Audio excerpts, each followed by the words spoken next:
हम लोग पढ़ने वाले हैं क्लास 10th का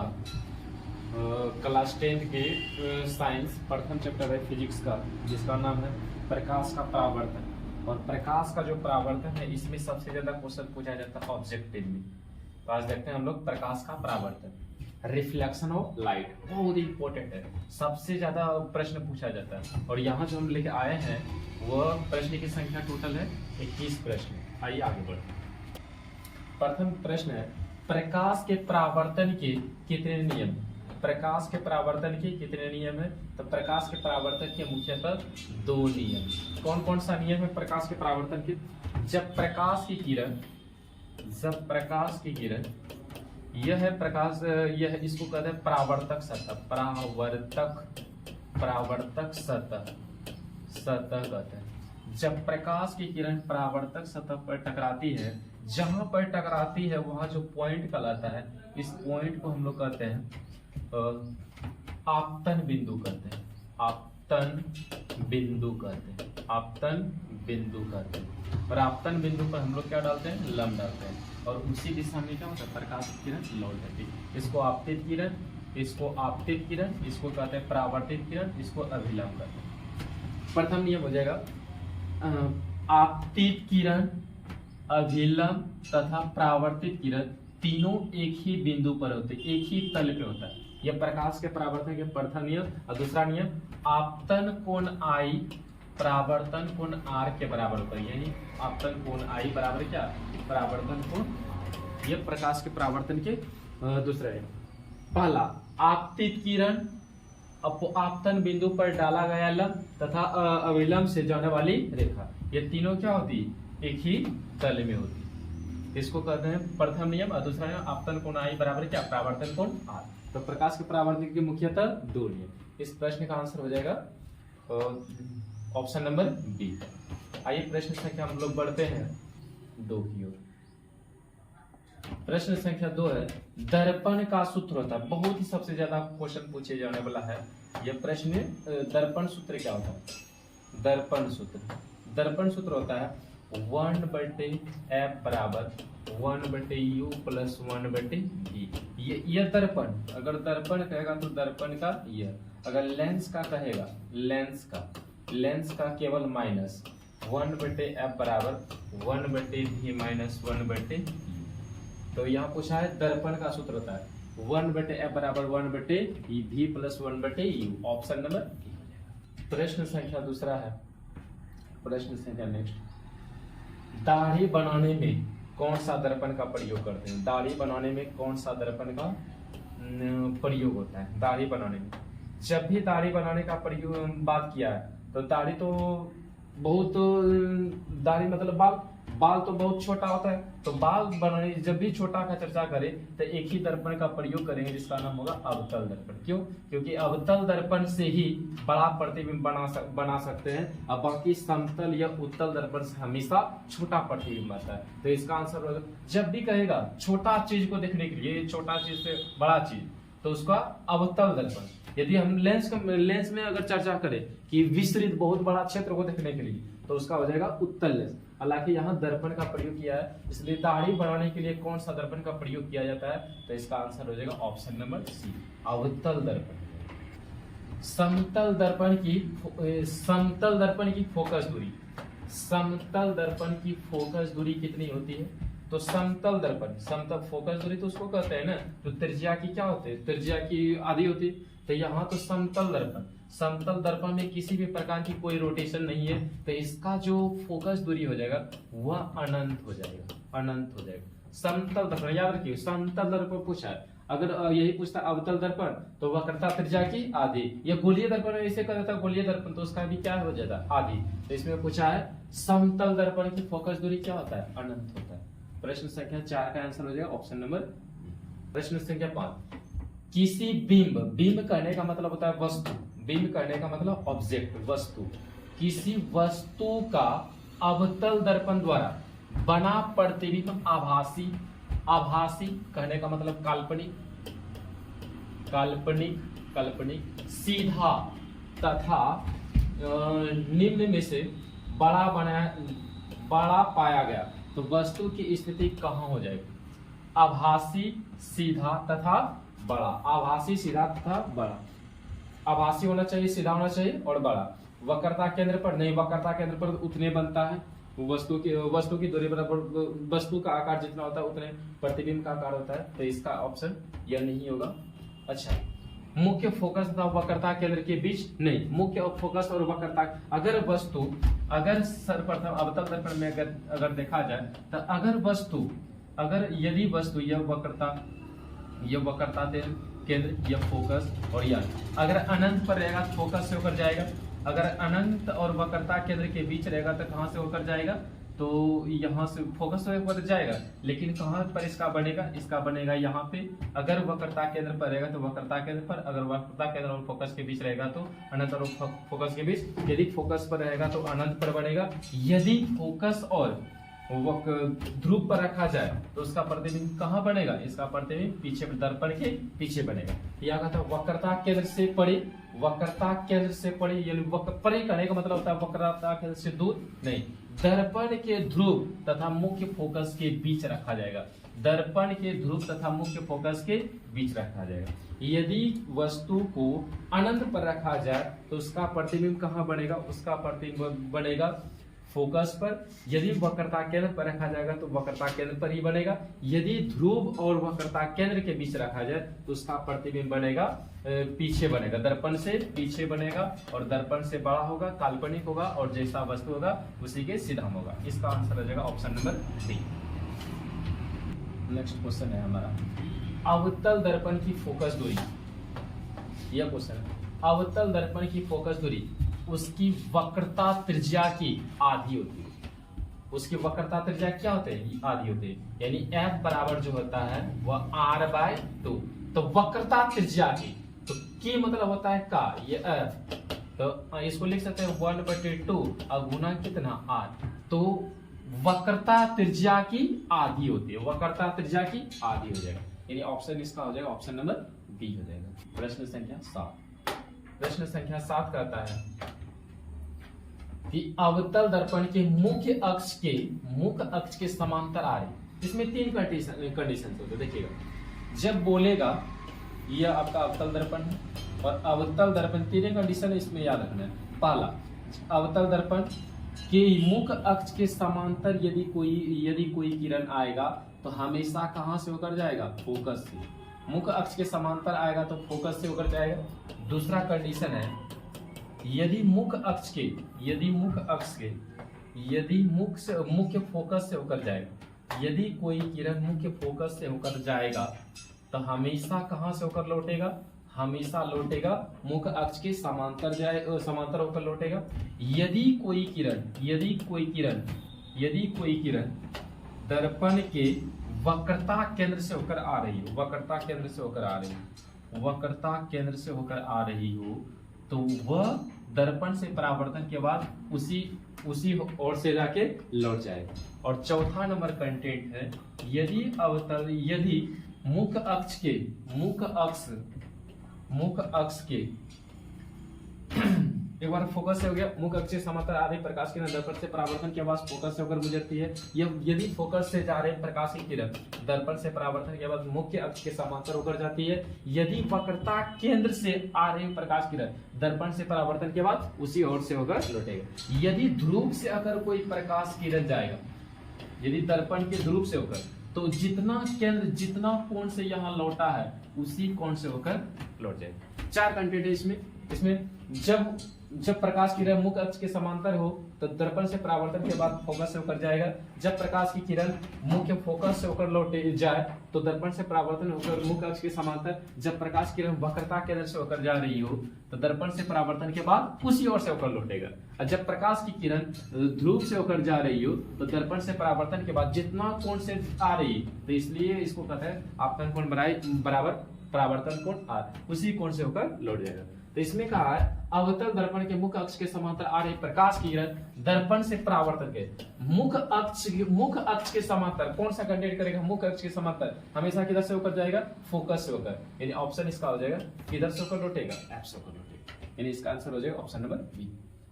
अगर किसी अवतल दर्पण, यदि किसी अवतल दर्पण की फोकस दूरी एफ तथा वक्रता त्रिज्या आर किसी भी लेंस का, तो उसमें क्या संबंध होता है, तो एफ जो होता है वह वक्रता त्रिज्या की, यानी वक्रता त्रिज्या की क्या होती है, वक्रता की मतलब आधा, वक्रता त्रिज्या क्या होती है, आधी होती है, यानी एफ इसको हम सॉल्व करें तो यह 2 इधर आ जाएगा, यानी 2f बराबर कितना r, तो 2f बराबर r हो जाएगा, यानी इसका आंसर देखिए तो यह होगा f बराबर r/2, f बराबर r/2 ये हो रहा है।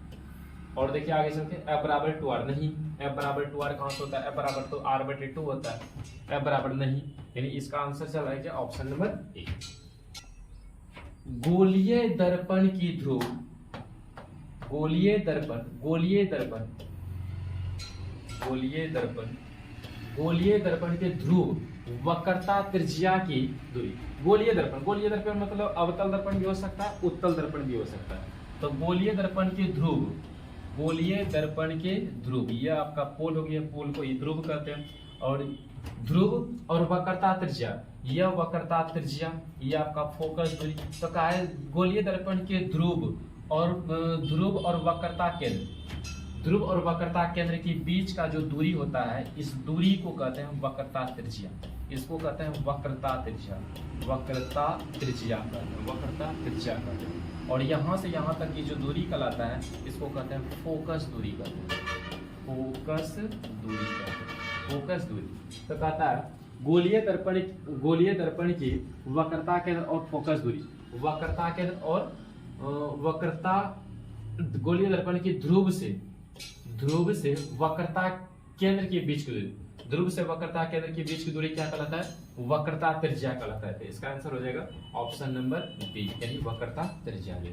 आगे बढ़ते हैं, अगला है क्वेश्चन, प्रश्न से हटें। एक ऐसे पदार्थ, एक ऐसा पदार्थ सब्सटेंस, एक ऐसे पदार्थ जिनसे होकर आपतित किरण, ऐसे पदार्थ जिनसे होकर आपतित प्रकाश का एक छोटा सा भाग, छोटा सा भाग, छोटा सा भाग पार कर जाता है, मतलब एक ऐसा पदार्थ, पदार्थ के आधार पर यानी प्रकाश पड़ने के आधार पर जो पदार्थ का टाइपिंग पूछा है वो 3 प्रकार के होते हैं। एक ऐसा पदार्थ जिनसे होकर, एक ऐसा पदार्थ जिनसे होकर प्रकाश पूरा पूरा जाए, चल जाए, वैसा पदार्थ जिससे होकर प्रकाश पूरा पूरा चल जाए, पूरा पूरा, पूरा पूरा, पूरा पूरा चला जाए, उसको कहते हैं पारदर्शी, पारदर्शी, पारदर्शी पदार्थ कहते हैं।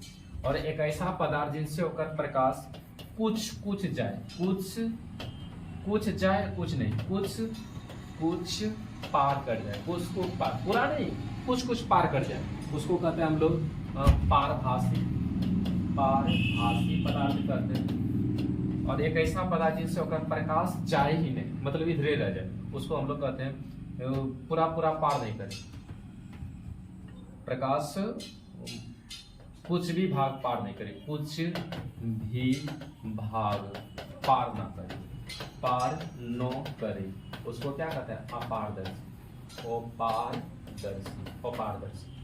तो यहाँ क्या कहता है एक ऐसा पदार्थ जिनसे होकर प्रकाश, आप प्रकाश का एक छोटा सा भाग, एक छोटा सा भाग मतलब हल्का सा जाए, हल्का सा नहीं जाए, एक छोटा सा भाग करने का मतलब हल्का सा जाए और हल्का सा न जाए, वैसे पदार्थ को क्या कहते हैं, वैसे पदार्थ को कहते हैं पारभासी पदार्थ कहते हैं, वैसे पदार्थ को पारभासी पदार्थ कहते हैं। आइए कहता उत्तल दर्पण द्वारा बना प्रतिबिंब, उत्तल दर्पण द्वारा बना प्रतिबिंब, उत्तल दर्पण द्वारा बना प्रतिबिंब होता है, उत्तल दर्पण। तो उत्तल दर्पण द्वारा जो हमेशा जो बनता है, जैसे उत्तल दर्पण दो ही सिचुएशन में रख सकते हैं, एक तो अनंत पर रखेंगे और दूसरा कहाँ रखेंगे, अनंत और ध्रुव के बीच रखेंगे। लेकिन हमेशा जो उत्तल दर्पण द्वारा बनता है प्रतिबिंब, छोटा बनता है, काल्पनिक बनता है और सीधा बनता है। तो काल्पनिक और सीधा यह हो जाएगा, काल्पनिक और उल्टा, तो काल्पनिक जब भी होगा हमेशा सीधा बनेगा, काल्पनिक जब भी होगा तो सीधा बनेगा। तो यहाँ तो काल्पनिक दे दिया, उल्टा क्लियर नहीं होगा। वास्तविक, वास्तविक तो बनने नहीं करता उत्तल दर्पण का, तो इसका आंसर चला जाएगा ऑप्शन नंबर ए, काल्पनिक और सीधा हो जाएगा। क्वेश्चन संख्या 2 कहता है संबंध F बराबर जो होता है R/2 सत्य है, संबंध जो है R बराबर सत्य है अवतल दर्पण में, उत्तल दर्पण में, समतल दर्पण में A+B। तो जिसका कोई कर्व रहेगा, जैसे अवतल दर्पण, अवतल दर्पण में कुछ कर्व होता है, तो इसका ही तो अब r बराबर 2 अब पूछ सकता है, इसका r बराबर 2 अब होता है। उत्तल दर्पण इसमें भी कर्व होता है, इसको चारों ओर घुमा देंगे तो ये क्या हो जाएगा, कर्व हो जाएगा। लेकिन समतल दर्पण का तो फोकस दूरी अनंत हो जाएगा, इसका तो होगा नहीं, यानी ए भी हो सकता है बी भी हो सकता है। इसका आंसर चला जाएगा ऑप्शन नंबर डी चला जाएगा, यानी वो अवतल दर्पण का भी होता है और उत्तल दर्पण का भी होता है। समतल दर्पण का कोई कर्व नहीं होता है, इसका फोकस दूरी क्या हो जाएगा, अनंत हो जाएगा। आगे प्रश्न से क्या, किसी दर्पण की फोकस दूरी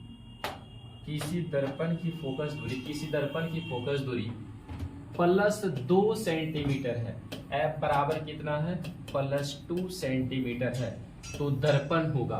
तो दो दर्पण होगा, तो जब भी फोकस दूरी प्लस में आ जाए, यदि एफ, इसको कहते हैं निष्कर्षण, यदि एफ क्या आ जाए, प्लस में आ जाए, तो वह आपका उसका आंसर हो जाएगा उत्तल दर्पण हो जाएगा। यदि एफ आ जाएगा आपका माइनस में, तो यह हो जाएगा आपका क्या, अवतल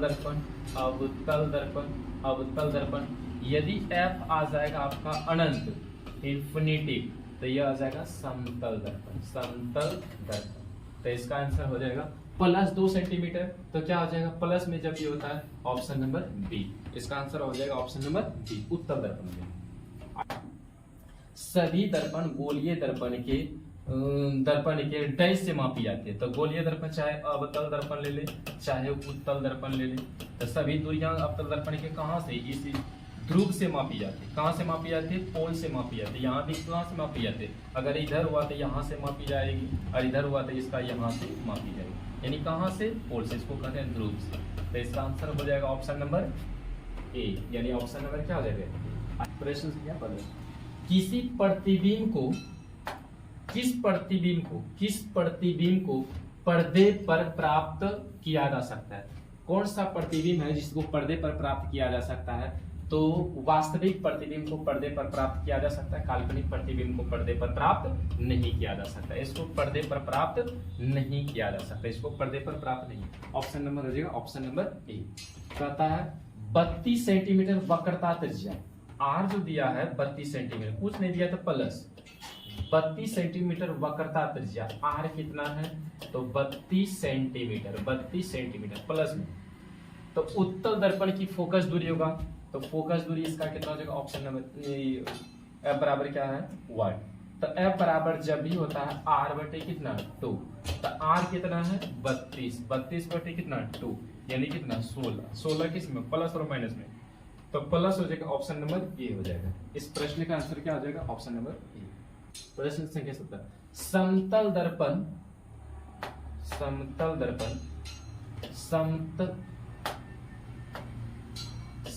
दर्पण द्वारा बना प्रतिबिंब होता है।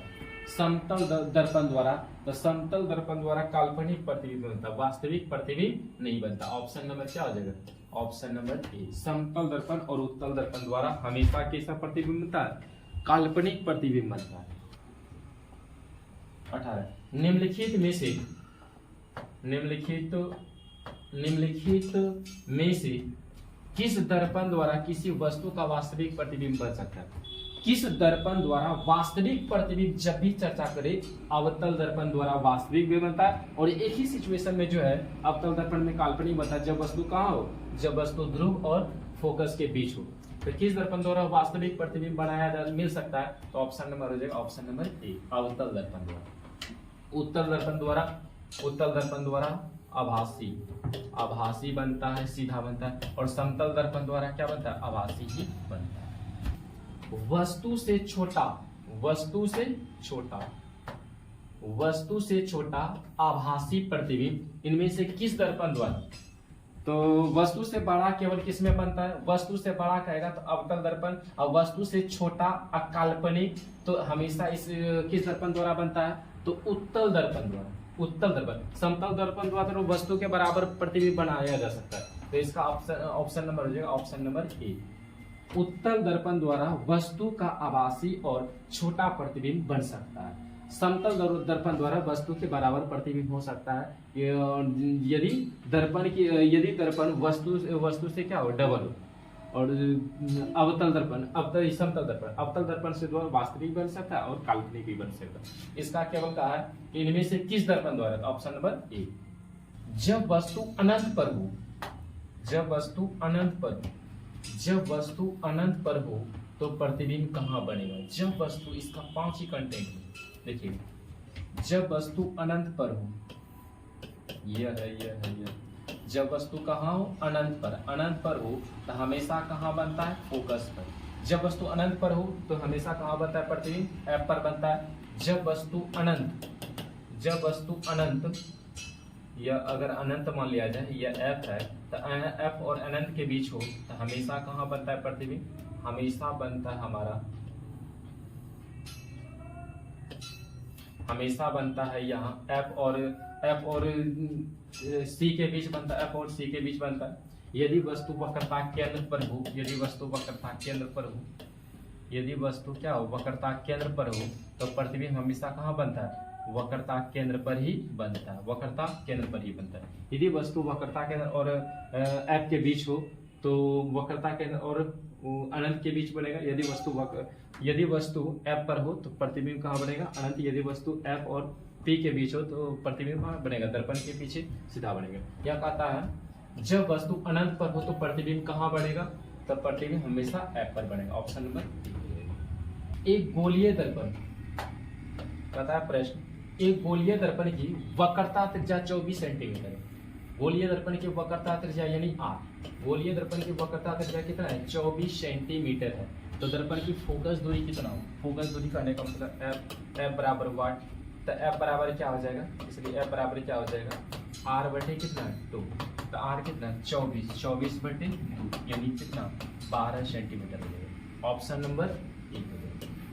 तो आप लोग ये बताइए कि आपको यह प्रश्न का कितना आंसर पता था, कमेंट करके बताइए जरूर। और यदि आपको अच्छा लगा तो इस चैनल को लाइक कीजिए, सब्सक्राइब कीजिए और अपने मित्रों को भी बताइए। इस प्रकार का वीडियो रेगुलर मिलता रहेगा। और आप लोग अगला दिन पर क्या आइएगा? यूनिट